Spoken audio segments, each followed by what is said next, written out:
U.S. futures are awaiting a higher open on Tuesday. The FOMC meeting begins today with a hike expected at the conclusion of the two-day gathering.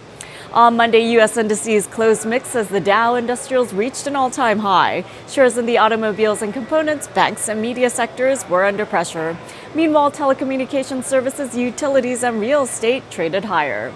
As for economic data on Monday, the monthly deficit statement reached $136.7 billion in November from a deficit of $64.5 billion in the previous month. As for year advancers and decline, where 60% of S&P 500 constituents traded lower yesterday.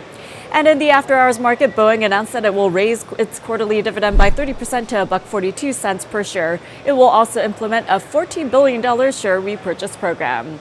And Eli Lilly and Company announced a 2% increase in its quarterly dividend to 52 cents per share. Ball Corporation announced that Eric Bouts is leaving the company. Daniel Fisher has been named Senior VP of Ball Corporation and COO of Global Beverage Packaging.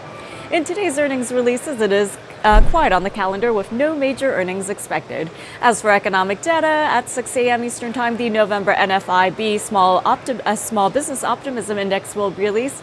And this morning at 8:30 a.m., November import prices will be released. As for overseas markets, Asian markets were mixed today. The Nikkei gained 0.5%, the Hang Seng was nearly flat, and South Korea's Kospi gained 0.4%. European indices are trading higher on this Tuesday.